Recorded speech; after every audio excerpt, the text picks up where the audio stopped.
All right, so Three Ninjas Podcast, Domino, Hesh, Jones, Bobby. I go by the name of Domino. And this episode will be available next week if you're watching it on YouTube or on Twitch right now. Just to let you know, it's on all podcast streaming platforms. That would be iTunes, SoundCloud, Google Play, Stitcher, Spotify, YouTube, iHeartRadio, wherever the fuck you get your podcast, we are there. Now, the guest I have on the line right now, we've talked to before. You know, we've been talking about The Last Ronin for about, I want to say 2 years now, since about October 2020. Since then, a lot of turtle news has dropped, but we only have like a limited amount of time, so we're gonna get to what we can get to. But, ladies and gentlemen, the man, the myth, the legend, we have Mr. Kevin Eastman on the line. Hey there, nice to be with you, Domino. This is awesome. Psyched. Mr. Eastman, how are you? I'm good, thanks. Really good, thank you. Good to hear. Good to hear. All right, so let's jump right into it. So I guess issue 5 has been delayed a few times. It's supposed to be dropping now April the 6th. It was originally scheduled for February, then it got pushed back to March. Now set to drop in April. Is everything complete? Is everything being, just put together, or are we still working on it? It's down to the last tiny little bits and pieces, but it will drop definitely in April. I think around the 3rd week. I think the last time IDW adjusted it, but it was, yeah. And I, first and foremost, I want to thank all the fans who have tolerated the delays. It's been, one of those things that centers around me and my wanting it to be perfect, but at the same time, there's just a little something here, a little something there, and suddenly we're set. We're behind a week, then it turns into 2 weeks. But it's all about perfection and getting it right. And the story was essentially 32, 33 years in the making. Mm-hmm. So we're Peter and I wrote the first outline of what has become The Last Ronin back in 1987, was set 30 years in the future. So the story that we wrote back then would have taken place in 2017. And so, what Tom and I did, adapted it and sort of expanded it into our future, about 20 years into the future. So, so it's 30 some odd years in the making. So what's a couple extra weeks to make sure we actually get it right, and we do appreciate everybody, tolerating my pickiness to get it exactly right. Right. So you waited this long. What's a couple more months, right? Yeah. But it'll be out in April. We're putting together the collected version at the same time we're putting together issue 5. So it'll be one of those that I think we're trying to ramp, get the collection out over the summer, to say during San Diego Comic-Con, that kind of thing. But April will be Last Ronin month. It'll be out. The series will be complete, 200 pages. 200 pages. Now that it's coming to I guess being completed, is there like a relief there? Is there a happiness there? It's like, oh, we finally got it done. We got the story out there. Is there excitement that you get to start another project with the Turtles, or what's the feeling? All of those, in many ways, is that there is definitely a relief that that the project's done. There's a great sense of exhaustion that a whole team of people, myself, the incredible Tom Waltz, sort of Peter Laird originally, the Escorza brothers, Ben Bishop, much like when we were wrapping up issue 100 and we looked at doing Last Ronin, which has now become part of the IDW Turtle universe or multiverse. I think the Turtles have always had some form of multiverse, from the black and white comics, the Archie comics, to the movies and things. We want to do more things in the Turtles, in the Last Ronin part of the multiverse. We've got several ideas that we're going to continue, if it makes sense, the way we want to continue it. But that being said, Last Ronin is a standalone. It is a story and is complete. And where it goes from here, we'll figure that out. But the Last Ronin, as a complete series, addresses everything, and it ends in a way that we wanted it to. So, but yeah, then we have got the Turtles ongoing series. Sophie Campbell, and we're doing things in Mutant Town. We're up to working on issue 127 right now, into 128. So, pretty happy with how that's going. It's been such a great adventure, not only working with Tom and all the fantastic artists that help bring together the first 100 issues, but what Sophie and everybody sort of evolved the storyline into with Mutant Town, and where we've gone since in the last year and a half, almost 2 years now. Has been it's actually over 2 years. It's been fantastic. Okay. All right. Now, is it going to end how the fans expect it to end? Because I could think of about 2 or 3 scenarios that would make sense, and then one that would just throw us completely off. Well, it's no spoilers. You have to wait and see, but it ends certainly how I wanted it to from the first inception. It had to be organic and an evolution, and it had to have an ending that made sense for the entire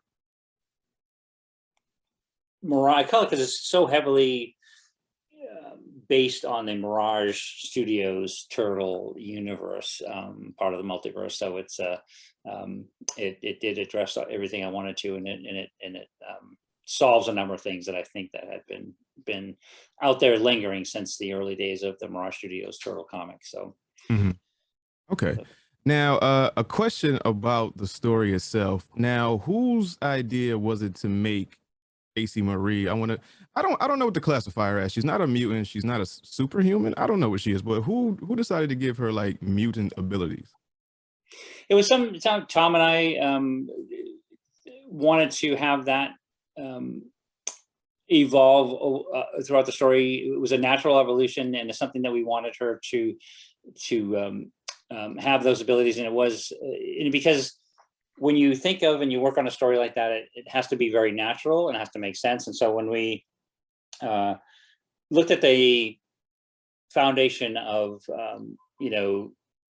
Casey and April having been around the Turtles and the mutagen and exposed to it for so many years, for so many things, it's just almost a natural sort of absorption to it. It's like being around something that's almost radioactive. And so, as when we see Michelangelo, when he comes into the story, he is different from the Michelangelo you've known before. So he's Right. as a mutant has continued to evolve and mutate and change. So it's that was sort of the way we wanted to show that it's an active, whether you consider it degenerative or enhancing or thing, it's an active compound, an active component that's changed him, and we wanted to affect the people around him. So just by exposure to it, Casey and April having a child, that was in their blood, their DNA, so it actually becomes part of her DNA, which then ultimately makes her part of the family, which the Turtles are all linked together. The Turtles as a family are linked together through the mutagen. It's not like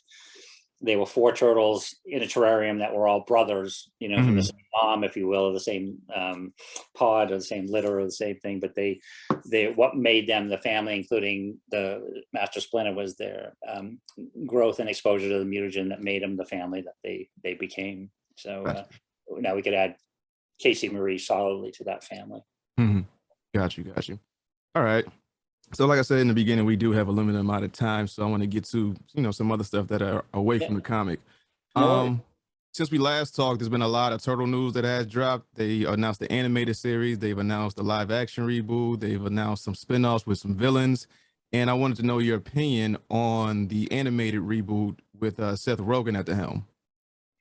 I'm excited to see it. I'm excited to see what he does with it. When I think back of all the different iterations and the different Turtle universes, if you will, because a lot of people say, going back to the very beginning when we did the black and white comic book, which was intended for an older audience. When we did the kids version, there were so many people that were immediately haters, and they was like, "Well, you sold out. Well, you did this, and why did you do a kids version of your comic?" And we said, "Well, we did, but we didn't, because we now get to have both worlds. We get to have a version for kids, and it might fail, it might succeed. We don't know at that time, but as sole co-creators and co-owners of the Turtles, we had that right to do what we wanted to do with our characters, with our creation, which a lot of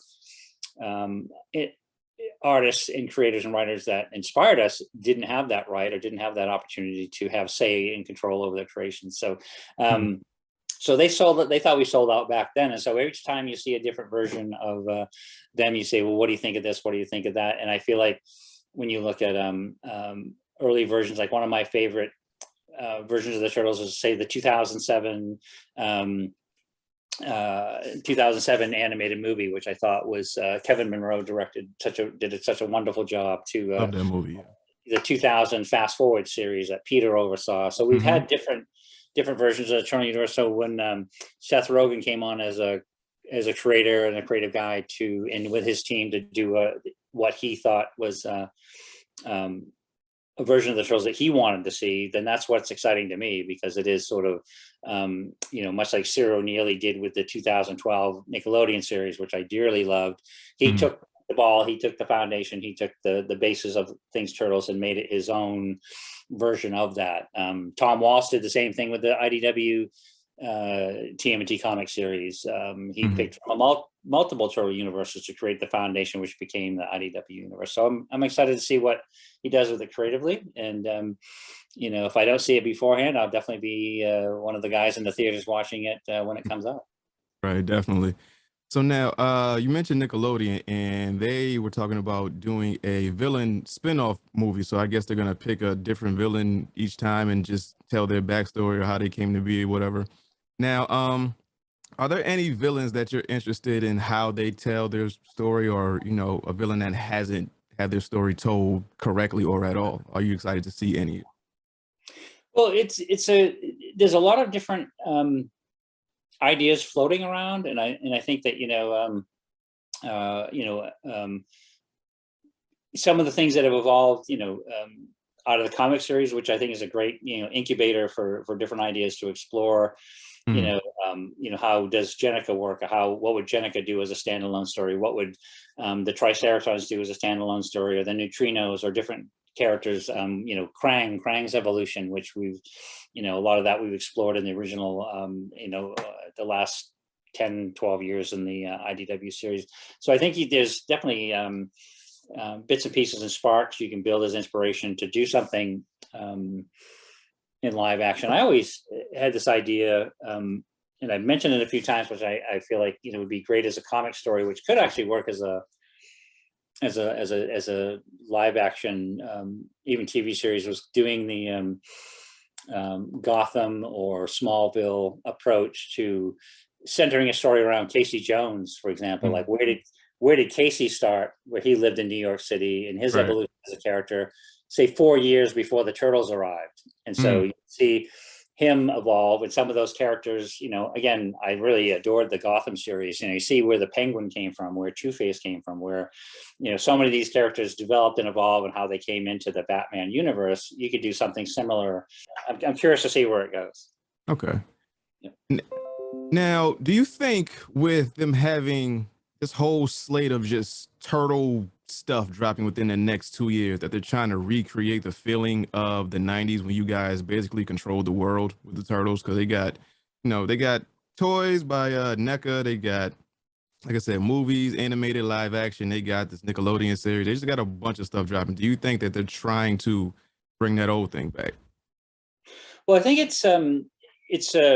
there's two components in that. One is having being lucky enough with the fan base that we have to be able to do anything in the Turtles universe, to have people interested enough to want to buy, whether it be the Turtles ongoing series, the Last Ronin series, any of the different cartoon series. When the 2012 animated series came out, there were a lot of people that didn't want like, oh, it's CG and it's this, and oh, we don't need that. And then once you get into the series, it was quite fantastic and brilliantly done. A lot of people really embraced it, and myself especially. I love the series. I got to see it before it came out. But I think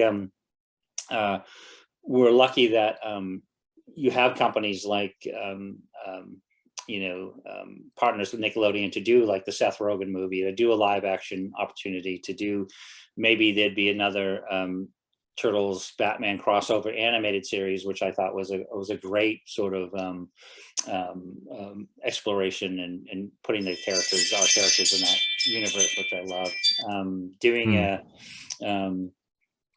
the NECA toys, which they've done such a wonderful job at some of the original animated look, certainly the first movie look, which were fantastic, and now they're doing the original Mirage Studios characters, which is where they actually started, which was super exciting to me. Is some of the first NECA toys were based on the original Mirage Studios comic book, so they're digging deeper into that, and I think hitting the fan base that they want to see that bit of recreation of something that inspired them and what drew them to the Turtles in the first place. And they have the income to support it and buy it and add it to add it to their bookshelf. And I love my toys, all kind, besides turtle toys, I love all kinds of toys. Yeah, I feel like every other week I'm picking up something Turtles related, but yep. money goes to a good cause. Makes me happy. Well, I was saying, like, yeah, it does. I was like, I think we just picked up the No Face figures in the background. Is that the bank that you have over there? The No Face from Spirited Away? Oh, yes. Yeah. Yeah. Yeah. Courtney and I went to shop the other day and we just bought that for our collection. So yeah, I love that stuff. And it's like, and the more we consume and the cooler the stuff is, the more they'll make. So it's we all win. Right. Now, I guess my last thing is, I guess after Last Ronin wraps up, what's next for you? Is there anything that, is it Turtles related? Is it personally related? Is it, what's just next for Kevin Eastman? Well, what's definitely tippity top on my list is going back to Drawing Blood, which is a concept that I created initially, or had the inspiration for initially, and then evolved it into a co-creation with David Avalone. We did a Kickstarter in 2017 for the first 4 issues, a second Kickstarter in 2019 for the next 4, which we're completing now. We work with the incredible Ben Bishop, who's a series artist, and another fantastic artist creator named Troy Little, who helped bring our characters to life. And it's a story that's set within the comic book universe. So we've designed that as a 12-issue series, plus a little couple mini series featuring some characters based in that universe. And we're gonna publish that with a company called Scout Publishing. Okay. Doing that with them, but that's probably my main focus outside of all things Turtles. But in the Turtle universe, we're definitely looking to explore some of the concepts and themes that we came up with in the Last Ronin universe. But the ongoing Turtle universe is still just an absolute blast of a playground to come up with ideas and work in what Sophie Campbell and so many other artists have brought to life in the Mutant Town series. we're rife with technical difficulties today. Oh man, the internet. Who told us to have this? Technology. I just love that we can, that we have this opportunity to have these kind of conversations like this, and the technology that allows us to do this. So we can tolerate a few glitches, but it's right. But yeah, no, it's fun. I love this stuff. It's great that we can chat this way. Definitely. So that is my final question. Now, if they want to keep up with everything Turtle related, everything that's going on with you, where can they follow you on social media? We have, I think the best place to find out about all things we're doing, because Courtney and I are going back out on tour this year. Oh, nice. That's 2020. Just to go to KevinEastmanStudios.com. It's a free website. There's a fan club component you can join to see some other aspects, but it basically lets you know where we're going, what we're doing, what's the latest and the greatest news on all things Turtles, Drawing Blood, Radically Rearranged Ronin Ragdolls, and any other projects I'm doing. But mainly, just stop by there and say hi. But we've got, our Facebook and social media, Twitter and Instagram and those things. You see us out bebopping around out there on that kind of stuff. But the main website is kind of the best hub to find out about what, where, and when, especially this year. I think we've got 6 shows. Our first show, because we used to be pre-COVID, we used to do about 15 shows a year, and we've got 6 shows lined up this year, and excited to be back out there hanging with the fans face to face after a long dry spell of being safe. And so we're excited to get back out there and be safe, so that right. you gotta keep on. We got to take care of each other. Right. Everyone, wash your hands, wash your ass, wear your mask, please. Exactly. I don't know if COVID is still real, but it feels like it's gone. But I feel like it has just this thing of like just waiting for y'all to just get relaxed and just like, oh, back. Well, to me, you're right. I think it's better safe than be safe than sorry. Certainly, Absolutely. it's a great motto. But no, it's like the flu. I grew up in New England, and every year you got sick because you got the flu, and Right. sometimes it was worse, and sometimes it wasn't worse. But I think things like COVID and things like that. I think it's a good reminder to be safe, wash your hands, like you said, wash your ass, wear your mask, and just Exactly. be safe and be respectful of the people you love, but in the people around you, our fellow human beings. Let's keep each other safe so Most definitely. we can carry on. Everyone do a little so we all don't have to do a lot. So Yes, we'll be fine that way. So well said. Well said. now, Mr. Kevin Eastman, it's always a pleasure talking to you. Wish you much success in 2022. Hopefully, like I said, everything stays copacetic. We get to go back outside and we get to go to cons and we get to go on tour and Yes. everything. So I guess until next time, Yes, you be good, be easy, and I'll talk to you absolutely. soon. My absolute pleasure talking to you. You take care of yourself and your family and your loved ones, and we'll see you out there. If not, we'll see you back here. We'll come back and visit again and talk about what's next. Yeah, hopefully I'll fix my internet by then and it won't be all these glitches. So, Well, I'll share the blame with you. So it's like um, we'll carry on. all right, I appreciate it. My pleasure. Nice chatting with you. Have a good one. You as well. Thanks.